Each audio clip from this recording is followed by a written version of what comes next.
All right, so today we're here to talk about an anime called Zenshu.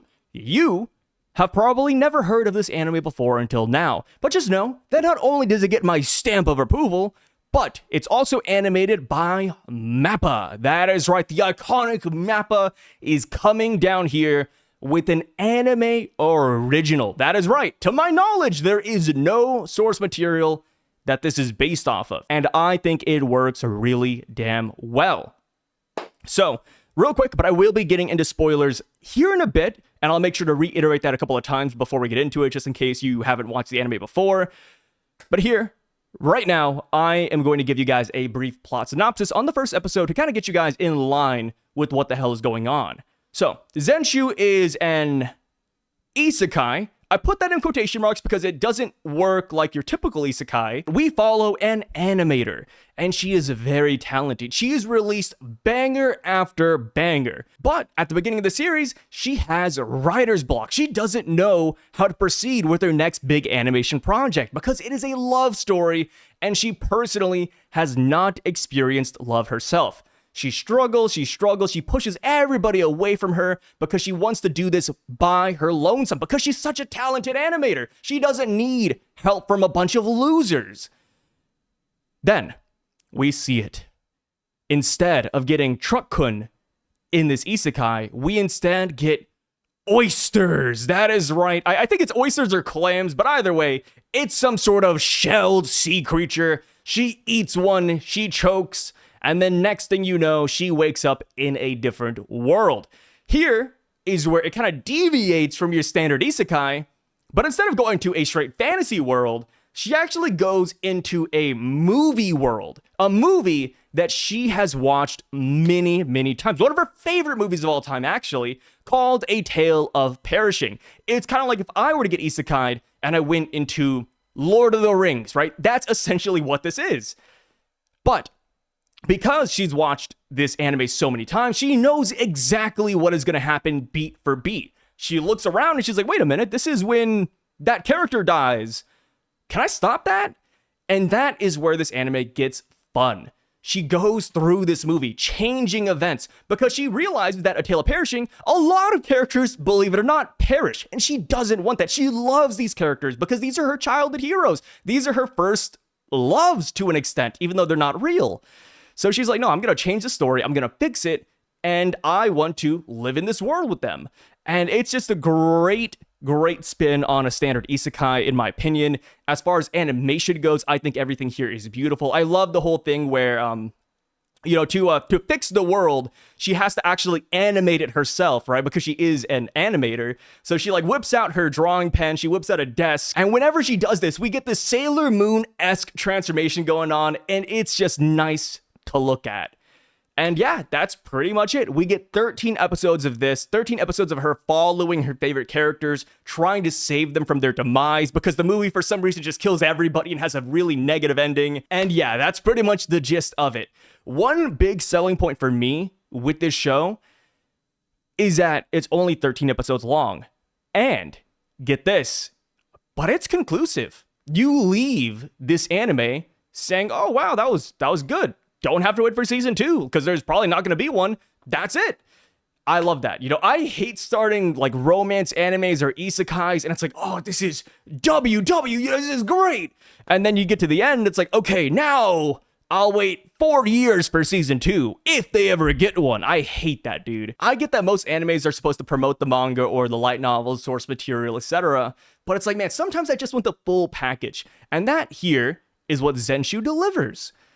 So yes, like I said, my stamp of approval, if I had to give it a solid rating without giving spoilers, I'd give it a solid 7.5 or 8 out of 10. There were some gripes I had about the show, but it's nothing significant to where I wouldn't recommend it. If you really have nothing to watch, you want to just sit down for one good evening and just bang out something new, Zenshu is what I would recommend. And of course, I released in 2025. Soundtrack, good. Animation, good. Story, pretty solid. Likeable characters. You cannot go wrong here. So now, into spoilers. Yeah, that's right. Spoiler time, guys. Click away now if you do not want to know the ending. Sai, what's up? What are your thoughts on the ending of this show? Because I feel like that's the most divisive part about it, right? Whenever you look up reviews, people are just talking about how they felt about the ending. And I feel a certain type of way. I do think that the ending overall is good. I like how it was tackled. Of course, it's very cookie cutter. It's like, oh, like, even the director, right? The director's like, a happy ending doesn't make a good ending, which is true. Some people are saying, oh, yeah, it's too happy-go-lucky. Like, yeah, it's not a good ending. But here's the thing. Where I distinguish it is that if I'm watching One Piece, do I necessarily want a happy ending for all the Straw Hats? Not really. If some of them die, so be it. But if I was in the world of One Piece, and if I was a Straw Hat, yes, I would want a happy ending. You know what I mean? So I think that's where I kind of draw the line. It's like, yeah, some people are saying, oh, like it's too happy, but it's like, okay, but Natsuko is literally living in that reality. Yes, she wants a happy ending. She's not simply going to go through and say, oh, yeah, you know what? I think it's fine if like 90% of people die. Actually, Luke becomes the Void. Yeah, it's no big deal. We'll just go with the OG ending. No. I don't agree with that mindset. Where I got hung up at was simply that it all felt too fast. I felt like this series needed 2 more episodes at the most. Because I feel like they could have fleshed out the whole, oh, everybody survived thing a little bit more. Oh, we reestablished the tale of perishing world, because they wake up in a flowery field, and that's kind of it. It's like, wait, like, are they going to rebuild? What's up with the soul futures? Are all the voids gone? Yeah, you kind of infer that, yes, it all gets solved, but I do think, like, maybe 5 minutes could have been pushed towards that. And then, of course, when Natsuko wakes up in reality, we don't really see it. It's like, oh, she wakes up, boom. By the way, her first love romance movie, it's a success. And it's like, okay, we could have seen her going through the motions of crafting it, getting along with their team a little bit more. We could have even seen what the story was about with the movie, because I swear to God, there's probably going to be like a Luke Braveheart reference in that movie, or maybe she self-inserts herself in there too. None of that. We really just fast forward. We don't really get any of the things where she's like, oh, I want to go back, or, ooh, like, was that real? Was it fake? No. We really just time jump. So I feel like a whole episode could have been dedicated to all that right there. And then as far as the next episode goes, if we were to hypothetically get it, this is all just me being greedy, but I would have loved to see Natsuko and Luke actually talking at the end. Like, hey, like, blah, blah. Like, Luke, it's you. Like, this is real. You guys made it here. How the hell did you do this? Which I get what they're trying to go for. It's like one of those things like Your Name where you just turn around, boom, movie's over, right? I get it. I don't like that, though. I want a little bit more. It's like, wait, is this real? Like, is that really happening? Which I'm assuming it is, because we see the unicorn horn in her hair, and it's like, okay, she didn't just like, buy that at a store. She has it. That is Unio's horn, and it's glowing. And of course, we see the characters from A Tale of Perishing off to the side. This is real, right? I wish we could have just got like 2 or 3 more minutes or just a full episode of them hanging out, because that's such a trip. These guys are from a fantasy world. They're from a movie. They're coming into reality. The kingdom of reality. How? How did they do this? How did they break the barrier?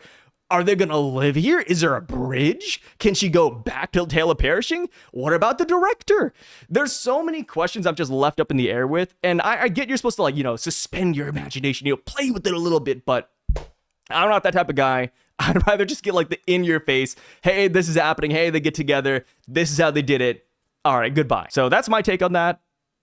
Overall, I like the supporting cast. Unio, I don't like Unio when they're like small. Maybe that's like a me thing. I think it is. It looks very much like a, shoehorn mascot, which essentially is what Unio is supposed to be, right? She sees him and she's like, oh, Unio, like I got a lot of your merch. Unio is actually the most popular one because he's so, chibi-esque. I thought that was funny.